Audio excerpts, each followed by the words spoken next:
Hi friends, welcome to CNR English Academy. இன்னைக்கு வீடியோவில் SGT நியமன தேர்வு and TET paper 1 and 2 English subjectல figure of speech or poetical device இந்த டாப்பிக்கில் இருக்கக்கூடிய முக்கியமான இன்ஃபர்மேஷன்ஸை பார்க்குறோம். ஆல்ரெடி இது ரிலேட்டடாக எக்ஸ்ப்ளனேஷன்ஸ் கொடுத்துருக்கோம். இருந்தாலும் இன்னும் ஈஸியாக ரொம்ப பேசிக்காக புரிஞ்சிக்கிற மாதிரியான எக்ஸ்ப்ளனேஷன்ஸு இந்த வீடியோவில் இருக்கும். Okay, on that fine note move on to the topic. இப்போ figure of speech and poetical device அப்படின்னு சொல்லும்போது நூற்றுக்கணக்கானது இருக்குது அதோட டைப்ஸு லிட்ரேச்சரில். ஆனால் 6th to 12th ஸ்டாண்டர்டுக்குள்ளே இருக்கக்கூடிய ஃபிகர் ஆஃப் ஸ்பீச்சு அதுலேயுமே காமனாக எல்லா கொஸ்டின் பேப்பர்ஸ்லேயும் பார்த்தீங்கன்னா இந்த ஃபிகர் ஆஃப் ஸ்பீச் இல்லாமல் இல்லை அப்படின்னு இருக்கும் இல்லைங்களா, மேக்ஸிமம் பர்சன்டேஜ் லெவலில். அந்த மாதிரி டைப்ஸ் தான் நம்ம இன்றைக்கி பார்க்க போகிறோம். ஓகே, அண்ட் இதில் நம்ம ஸ்டார்ட் பண்ணுறதுக்கு முன்னாடியே நான் சொல்லிடுறேன், ரொம்ப பேசிக்காக தான் இருக்கும். ஆல்ரெடி டாபிக்ஸ் வெட்டீரியனாக இருக்கிறவங்க இவ்வளோ பேசிக்காக சொல்கிறாங்களே அப்படின்னு நினைக்க வேணாம்.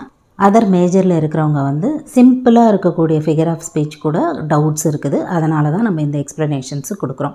Okay, first and foremost information என்னென்னா, இந்த பொயட்டிக் டிவைஸ் அப்படின்றது எதுக்காக, இதோட காரணம் என்ன, எதுக்காக தான் இந்த மாதிரி ஒரு டிவைஸ் அப்படின்றது லிட்ரேச்சரில் இருக்குது அப்படின்னு பார்த்திங்கன்னா, ஒரு போயமில் அதாவது ஒரு பாட்டில் அந்த அழகை இன்னும் அதிகமாக சொல்கிறதுக்காகவும் அதோட ஸ்டாண்டர்டிட்டியை மேம்படுத்துறதுக்காகவும் தான் இந்த ஃபிகர் ஆஃப் ஸ்பீச் அப்படின்ற மோடு யூஸ் பண்ணுறாங்க போயட்ஸ். இப்போ நம்ம தமிழில் சொல்லணும்னா உவமை, உவமேயம், அதே மாதிரி சந்த நயங்கள் இதெல்லாம் சொல்லுவாங்க இல்லையா, அணிகள்லாம் பார்ப்போம் இல்லையா.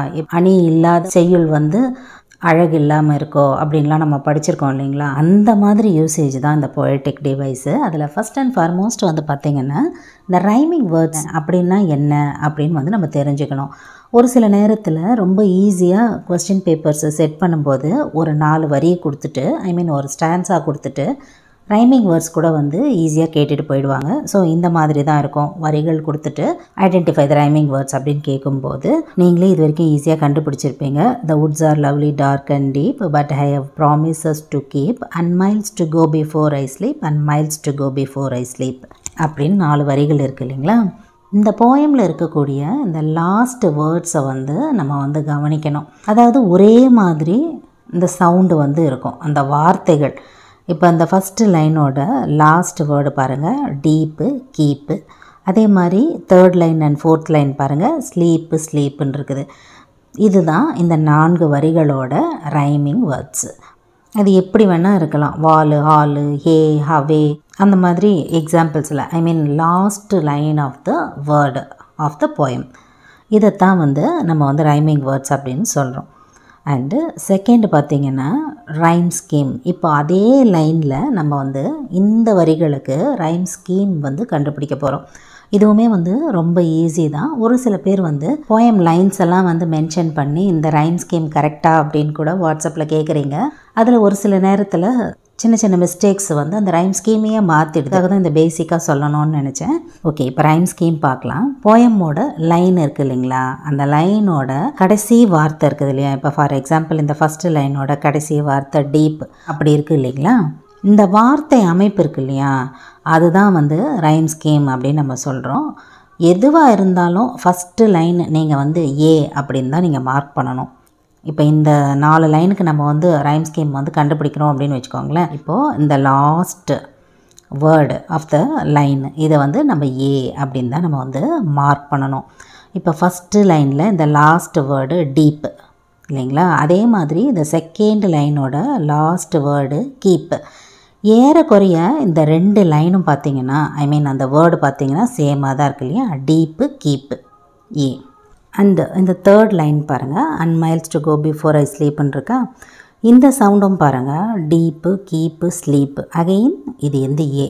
அண்ட் இந்த இடத்துல உங்களுக்கு இந்த போயம் தெரிஞ்சிருக்கும் அப்படின்னு நினைக்கிறேன். Stopping by woods on a snowy evening அப்படின்ற ஒரு இம்பார்ட்டண்ட்டான ராபர்ட் ஃப்ராஸ்ட் அவங்களோட போயம். பெக்யூலியரான லைன்ஸ் இருக்கும், ரெப்படேஷன்ஸ் இருக்கும்.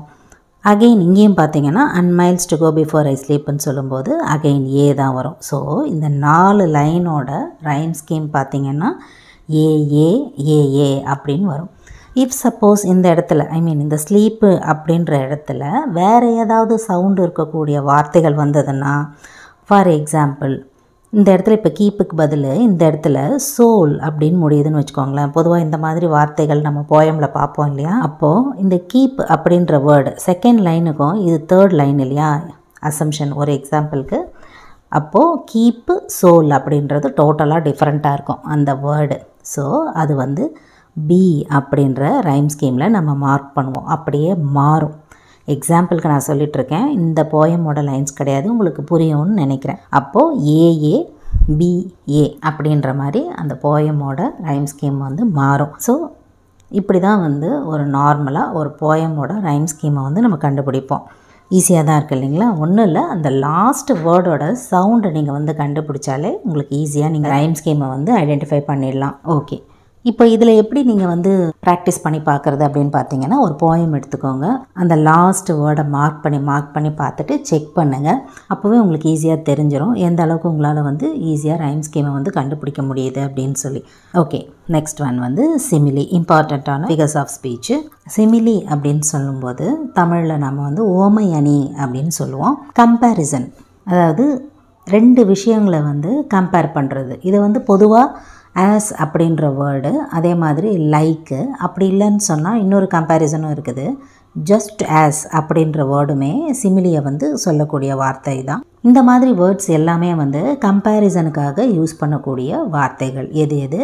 ஆஸு, லைக்கு, ஜஸ்ட் ஆஸ், இந்த மாதிரி 3 வார்த்தைகள் பார்த்திங்கன்னா சிமிலிக்காக யூஸ் பண்ணுறது. ஒரு போயம் லைனை பார்த்ததுமே ஃபஸ்ட்டு வந்து நம்ம ரைமிங் வேர்ட்ஸு, ரைம் ஸ்கீமு, அதே மாதிரி அடுத்து வந்து சிமிலி. அந்த ஆப்ஷனில் உங்களுக்கு சிமிலி அப்படின்னு கொடுத்துருந்தாங்கன்னா நீங்கள் ஃபஸ்ட்டு வந்து அந்த லைனில் வந்து பாருங்கள், இந்த மாதிரி ஆஸு, லைக்கு, ஜஸ்ட் ஆஸு அப்படின்ற வார்த்தைகள்லாம் இருக்கா, கம்பேர் பண்ணியிருக்குதா டைரெக்டாக அப்படின்னு சொல்லி அதை பார்த்தோன்னே உங்களுக்கு தெரிஞ்சிடும்.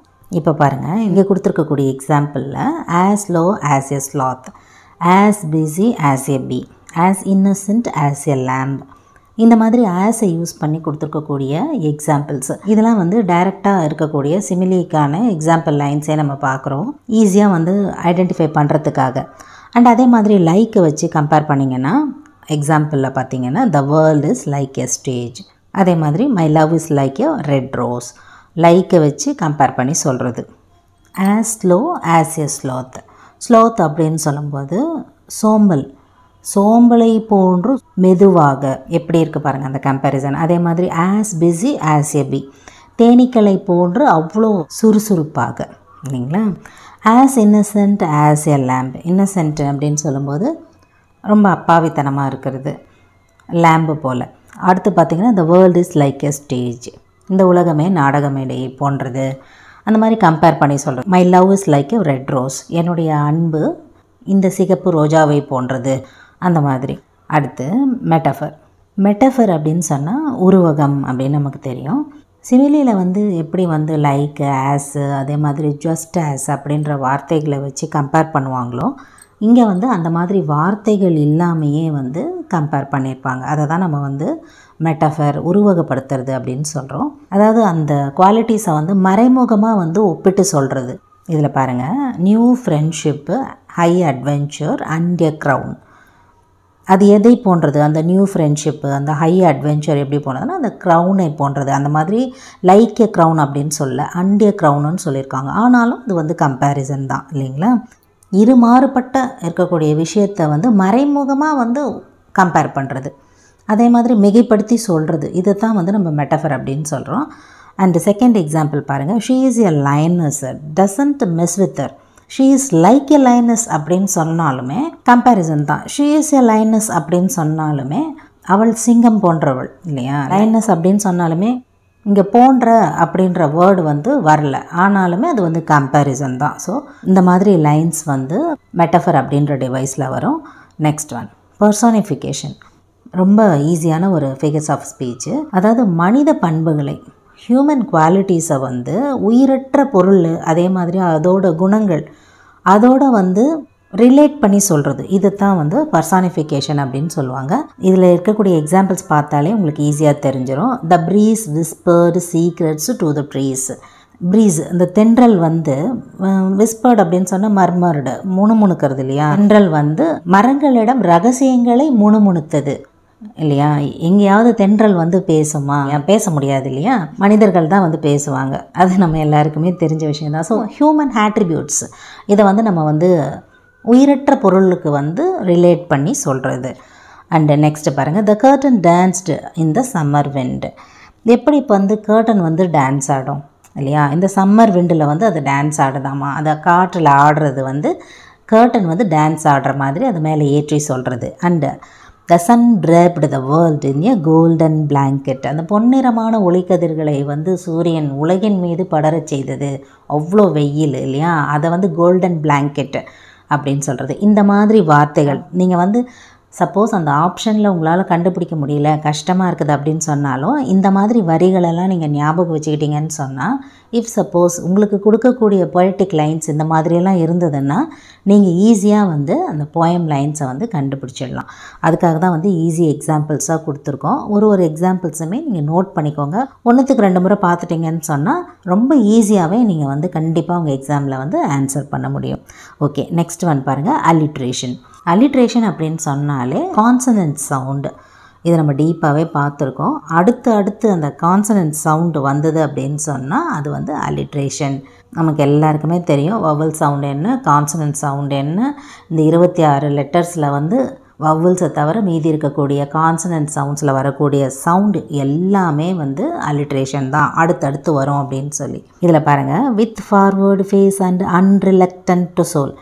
இந்த எஃப் அப்படின்றது வந்து பார்த்திங்கன்னா கான்சனன்ட் சவுண்டு அடுத்தடுத்து வருது, வேறு எதுவுமே அந்த மாதிரி ரிப்பீட் ஆகலை. அதனால் இது வந்து அல்லிட்ரேஷனு. அண்ட் அடுத்து till seeking what I sought when but a boy. இதில் 3 அல்லிட்ரேஷன் சவுண்ட்ஸ் வந்து அடுத்தடுத்து வந்திருக்குது. எல்லாமே வந்து மென்ஷன் பண்ணியிருக்கோம். அப்படி வந்தாலுமே வந்து அல்லிட்ரேஷன் தான். ஓகே, அடுத்த ஃபிகர்ஸ் ஆஃப் ஸ்பீச் பார்க்குறோம். ஆக்சிமோரான். ஆக்சிமோரான் அப்படின்னு சொன்னால் முரண் தொடை அப்படின்னு அர்த்தம். இதுவுமே ஈஸியான ஃபிகர்ஸ் ஆஃப் ஸ்பீச் தான். எல்லாமே வந்து ஈஸியான ஃபிகர்ஸ் ஆஃப் ஸ்பீச் அப்படின்னு சொல்கிறாங்களேன்னு நினைக்கிறீங்களா? இப்போ பாருங்கள், இந்த வேர்ட்ஸை சொல்லும்போதே உங்களுக்கே ஈஸியாக தெரிஞ்சிடும். ஆக்சிமோரான்னு சொல்லும்போது எல்லாருக்குமே எங்கேயாவது ஒரு இடத்துல பயன்படுத்தக்கூடிய வார்த்தை தான். Small crowd, bitter sweet, only choice, cruel kindness, foolish wisdom, minor crisis, same difference, அப்புறம் சீரியஸ்லி ஃபன்னி. பார்த்தீங்களா எவ்வளோ முரணாக இருக்குது ஒரு வார்த்தையோட இன்னொரு வார்த்தை. அதை தான் நம்ம வந்து ஆக்சிமோரான் அப்படின்னு சொல்கிறோம். அதாவது எதிர்ச்சொற்கள் வந்து அடுத்தடுத்து வரக்கூடியது. இப்போ நான் சொன்னேன் இல்லைங்களா, foolish wisdom, bitter sweet, small crowd, இந்த மாதிரி வார்த்தைகள் எல்லாமே. இங்கே எக்ஸாம்பிளையும் நீங்கள் அதை விவிடாக பார்க்கலாம். This is just the false truth. False truth அப்படின்னா என்ன? பொய்யான உண்மை. ஒன்றுத்துக்கு வார்த்தை முரணாக இருக்கா, நான் ஃபஸ்ட்டே முரண் தொடை அப்படின்னு சொன்னேன்னா அவ்வளோதான், உங்களுக்கு ஈஸியாக வந்து புரிஞ்சிருக்கும். நெக்ஸ்ட் பாருங்கள், the process of giving birth is painfully beautiful. வலியான ஒரு அழகு. எவ்வளோ முரண் இருக்குது பாருங்கள். எங்கேயாவது வலி வந்து அழகாக இருக்குமா? ஆனால் அது ஒரு இடத்துல அழகாக இருக்கும். எங்கே? கிவிங் பர்த் இல்லையா? ஸோ பெயின்ஃபுல்லி பியூட்டிஃபுல் அப்படின்றது வந்து ஆக்சிமோரான். அண்ட் அடுத்து lights flicker on and of.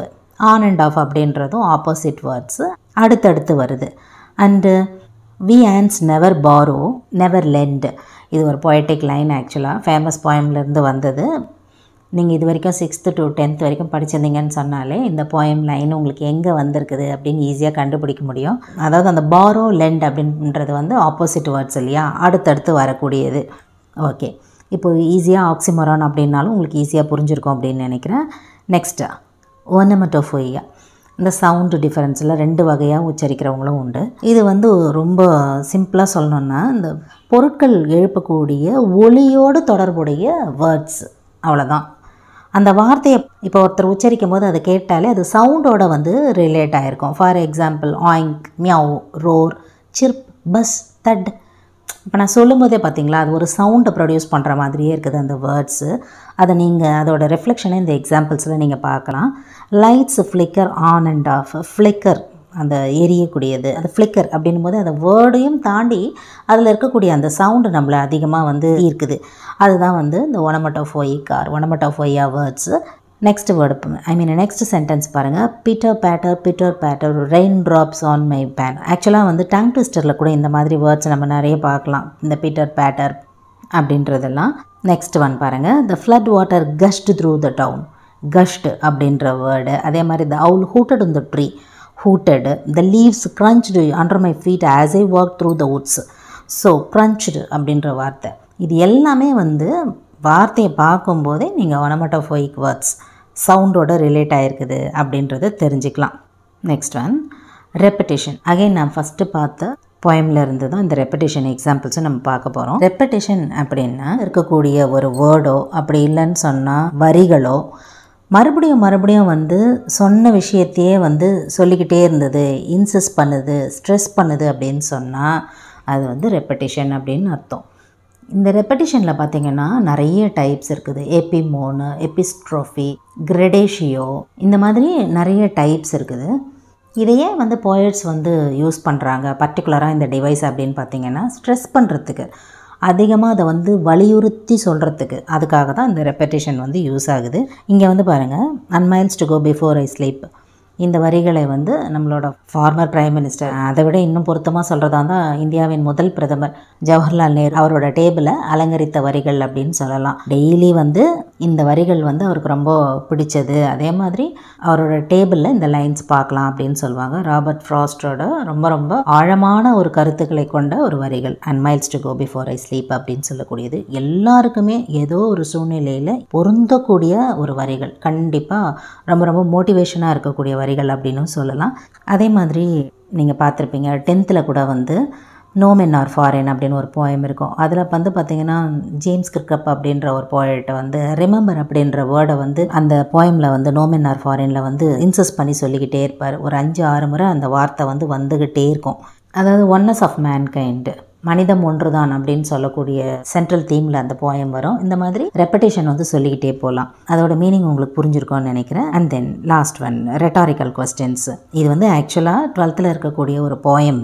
அதாவது ஒரு கேள்வி கேட்கறது, ஆனால் அதுக்கு பதில் ஏற்கனவே தெரிஞ்சிருக்கும். ஆனால் அந்த பதில் வந்து நமக்கு தேவையில்லை, எல்லாருக்கும் தெரிஞ்ச ஒரு பதிலாக தான் அது இருக்கும்.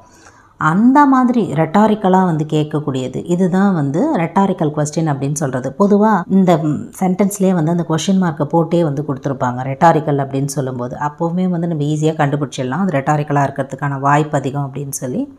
இன்னும் ஈஸியாக சொல்லப்போனால் கொஸ்டின் டேக் மாதிரி தான். நம்ம கிராமர் எக்ஸசைஸ் வருது இல்லைங்களா, கொஸ்டின் டேக்ஸு. ஒரு கேள்வியை கேட்டுட்டு நெகட்டிவாக இருந்ததுன்னா கமெண்ட்டை நம்ம பாசிட்டிவில் கொடுப்போம், பாசிட்டிவாக இருந்ததுன்னு சொன்னால் நெகட்டிவில் கொடுப்போம் இல்லைங்களா. அதே மாதிரி தான் இது வந்து த கேசல் அப்படின்னு சொல்லக்கூடிய 12th போயம்லேருந்து எடுத்தது, எட்வின் மோரோடது. ஒரு சிலது வந்து பார்த்திங்கன்னா நம்ம போயம்லேருந்து கொடுத்துருப்போம், ஒரு சிலது வந்து ஈஸி ஐடென்டிஃபிகேஷனுக்காக லைன்ஸுமே கொடுத்துருப்போம். இது வந்து பார்த்திங்கன்னா 12th இருக்கக்கூடியது. ஒரு கோட்டையை பற்றி சொல்லியிருப்பார் எட்வின் மோர். அந்த கோட்டையில் இப்படிலாம் இருந்தது, அதோட அழகு இப்படி இருந்தது, அந்த கதவுகள் வந்து இவ்வளோ ஸ்ட்ராங்காக இருந்தது அப்படின்னு சொல்லிக்கிட்டே வருவார். அதில் வரக்கூடிய ரெட்டாரிக்கல் லைன்ஸ் தான் இது. ஒருவேளை இந்த லைன்ஸே நமக்கு கேட்டாங்கன்னா கூட நம்மளால் ஈஸியாக ஆன்சர் பண்ண முடியும். ஸோ இதையும் தவிர இப்போ நம்ம பார்த்த ஃபிகர்ஸ் ஆஃப் ஸ்பீச்சுன்னு தவிர இன்னும் நிறைய இருக்க அசனன்ஸ், ஹைப்பர்போல், பன்னு, அல்யூஷன் சொல்லும்போது historical illusion, geographical illusion, biblical illusion, இது 3 தான் இருக்குது. அதே மாதிரி பொய்டிக்கல் டிக்ஷன் இருக்குது, பன்னு, எஃப்யூமிசம், இந்த மாதிரி நிறைய ஃபிகர்ஸ் ஆஃப் ஸ்பீச் இருக்குது. ஆனால் இப்போ நம்ம பார்த்தோம் இல்லைங்களா ஒரு 10 இம்பார்ட்டண்ட்டான டிவைஸ், இதுலேயே வந்து மேக்ஸிமம் வந்து நமக்கு கேள்விகள் அமைஞ்சிடும். இந்த 10 நமக்கு புரிஞ்சுது அப்படின்னு சொன்னாலே நம்ம மேக்ஸிமம் வந்து கேட்கக்கூடிய எல்லா பொய்டிக் டிவைஸுமே நம்ம கரெக்டாக ஆன்சர் பண்ண முடியும். அதுக்காக பேலன்ஸ் இருக்கக்கூடிய ஃபிகர்ஸ் ஆஃப் ஸ்பீச்சு வேண்டாம் அப்படின்னு நான் சொல்லலை. இந்த ஃபஸ்ட்டு வந்து உங்களால் எந்த அளவுக்கு ஈஸியாக ஞாபகம் வச்சுக்க முடியுது, ப்ராக்டிஸ் பண்ண முடியுது, இதெல்லாம் வந்து பண்ணிக்கிட்டே வாங்க. தென் அண்ட் தேர் இதோட நெக்ஸ்ட் பார்ட் இன்னும் இருக்கக்கூடிய இம்பார்ட்டண்ட்டாக இருக்கக்கூடிய ஒரு 10 ஃபிகர்ஸ் ஆஃப் ஸ்பீச்சு நம்ம அடுத்த வீடியோவில் இதே மாதிரி சிம்பிளாக இருக்கக்கூடிய லைன்ஸ்லேருந்து கண்டுபிடிக்கிற மாதிரி பார்க்கலாம்.